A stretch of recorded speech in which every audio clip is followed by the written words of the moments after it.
Okay, this is another poem by Maya Angelou, and you are going to read this first, and then we are going to analyze. Okay, read it from here.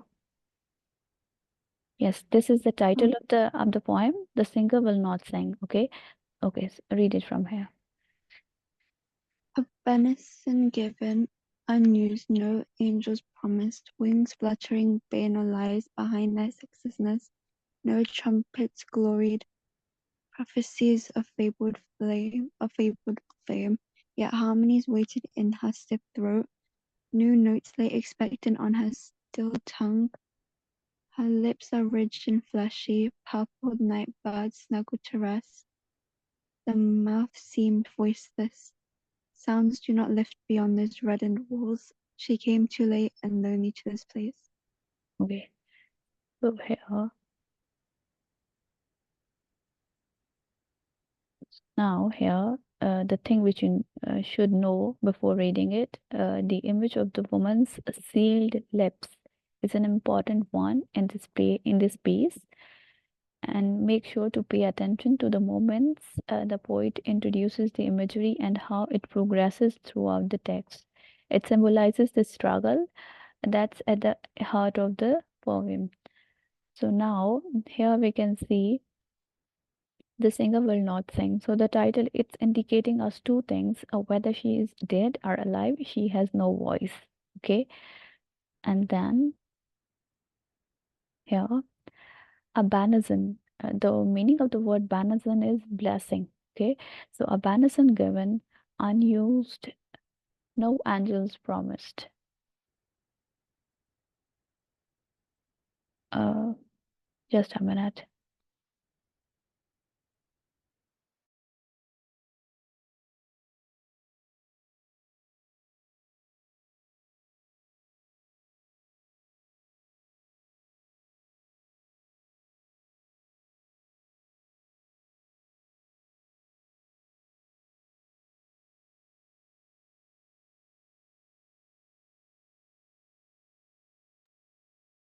Okay.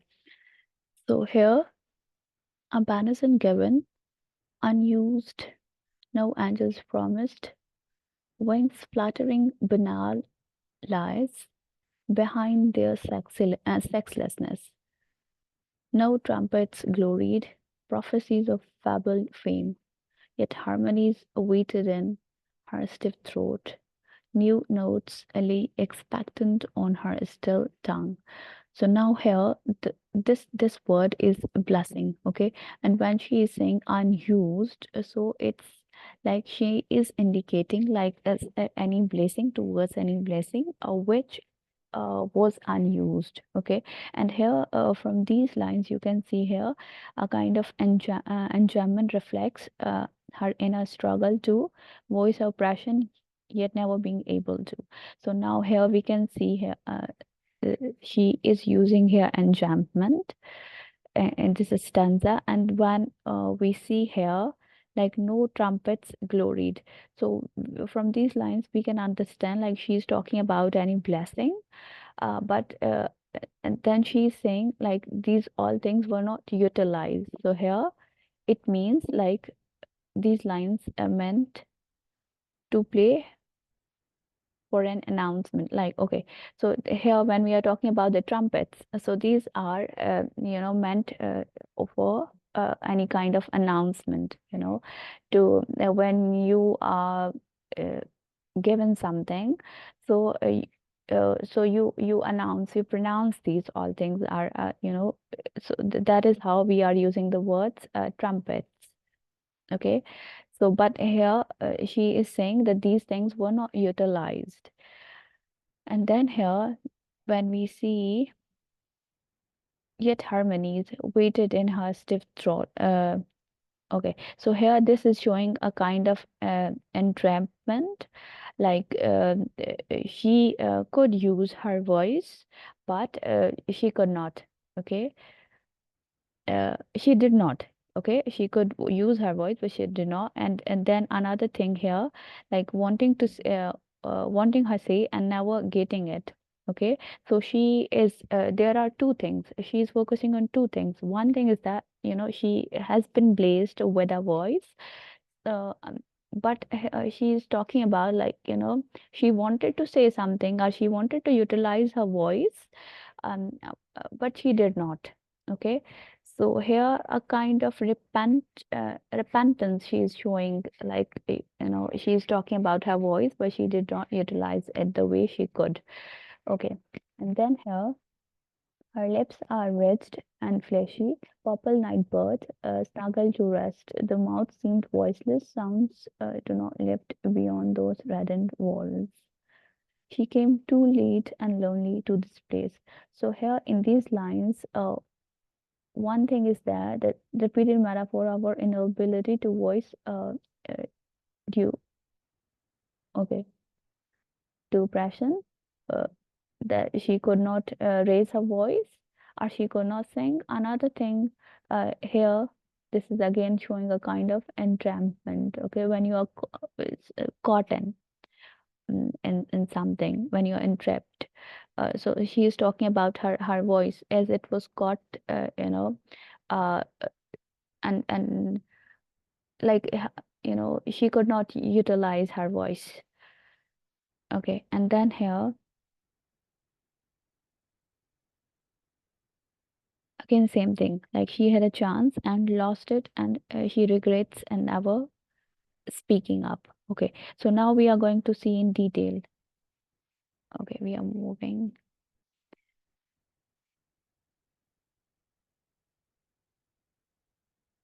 here. Okay, the singer will not sing by Maya Angelou. The singer will not sing.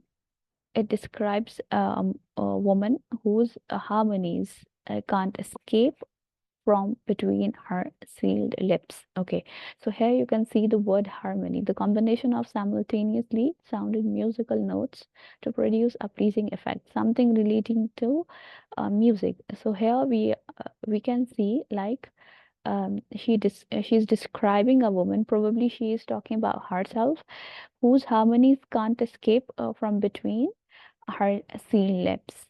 Okay, and then here the central idea is that she is drawing on her background as a singer and performer, and Maya Angelou depicts the struggle to live up to she's talking about us, to your own potential in this poem.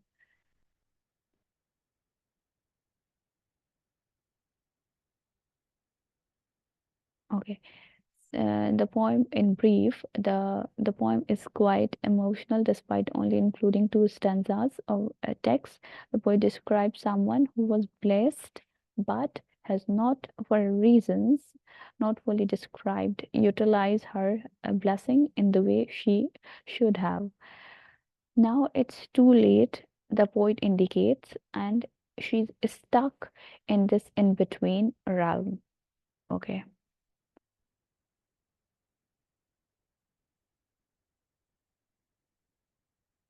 You know, like, when we're talking about in between realm, like, she has got the voice. So there are two things: she has got the voice, so she want to utilize it, or she wanted to utilize it, but she could not. Okay, now the summary. The singer will not sing by Maya Angelou reflects on unfulfilled potential and lost opportunities. Here in the first lines of the poem, the speaker begins with a benison or a blessing. It's used as a metaphor to symbolize unutilized talent and gifts. There's also the suggestion that this person or people have not been validated for anything they could have done. Okay, the poem shifts to discuss a speaker herself whose voice is full of unrealized harmonies. The poet suggests that her true capabilities are trapped inside herself. In the closing lines, okay, the singer is described as arriving too late and lonely to a place where her voice might have been heard. Okay, or we can say that she has found her talent, or she has realized about her ability um, very lately, you know, so very late in her life, so she could not utilize it.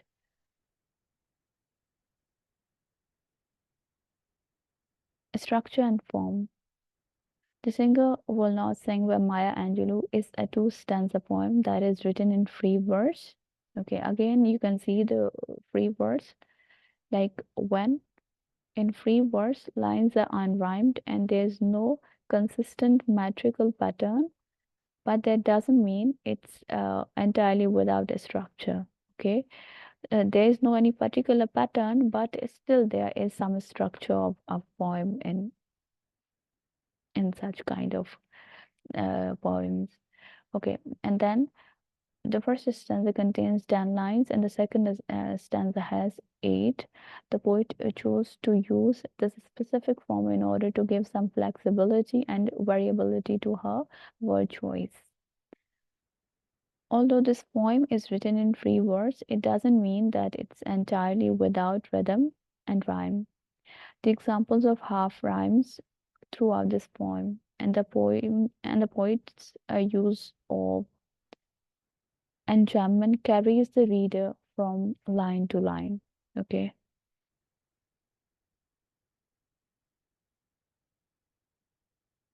here you can see this word rhythm, and then here this is half rhyme. These things I have already explained you in the poems which we have covered. So here, half rhyme, you can also call it imperfect rhyme. Okay, it's the opposite of a perfect rhyme, and it refers to two words that rhyme in part, but not perfectly. Perfectly, they don't rhyme perfectly. Okay, and then here, literary devices. Okay, so enjambment, we can see enjambment in this poem. This occurs when the poet cuts off a line before its natural stopping point. For example, the transition between lines 4 and 5 of a stanza 1. And we could also see even in the first two lines of the stanza 1. Uh, Caesura. This can be seen when the poet inserts a pause into the middle of a line of verse. For example, her stiff throat, new notes. And then there is imagery. This occurs when the poet imbues a line or lines with particularly memorable descriptions. For example, yet harmonies weighted in her stiff throat. Okay, so in these lines, in these words, we can see the imagery when if she's talking about her throat, when she's talking about her, there was the word mouth, and she was talking about her lips.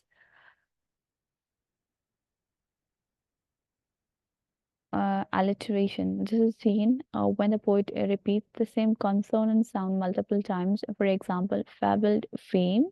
So here we can see the repetition of F and F, the same consonant sound in line 6 of stanza 1.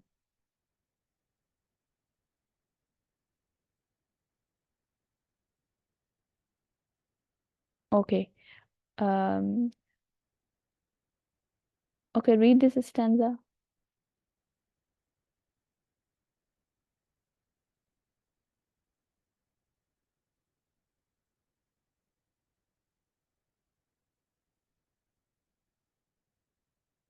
Yes, Rixa.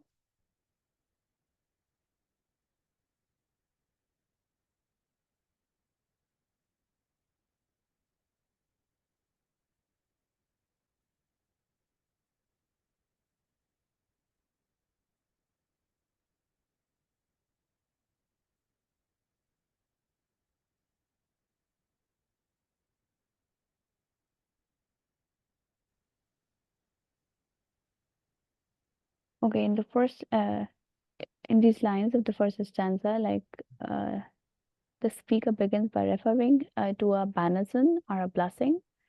She suggests that someone was blessed and that the blessing they received was unused.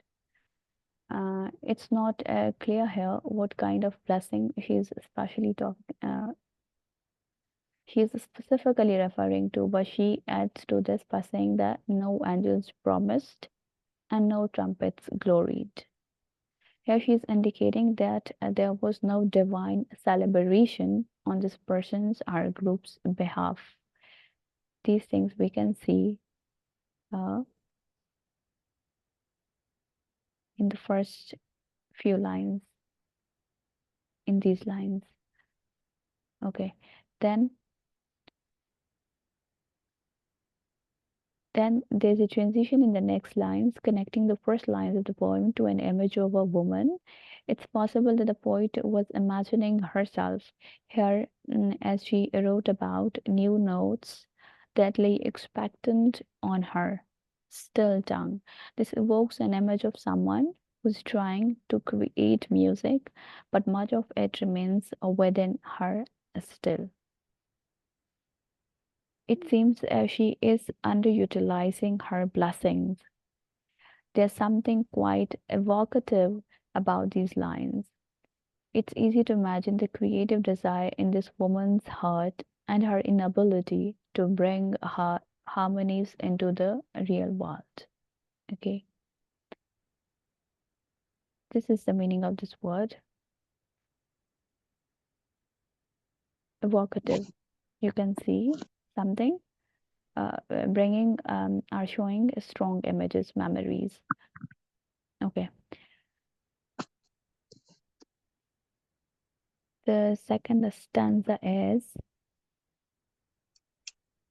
Our lips are ridged and fleshy, purple nightbirds snuggle to rest. The mouth seemed voiceless, sounds do not lift beyond those reddened walls. She came too late and lonely to this place. Here you can see the second stanza. In the second stanza, the reader receives more information about the woman and her attempts to create new harmonies. Her lips, the poet writes, are sealed.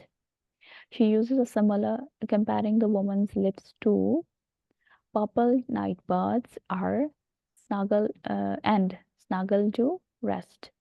The fact that her lips are closed solidly indicates that nothing is escaping from her.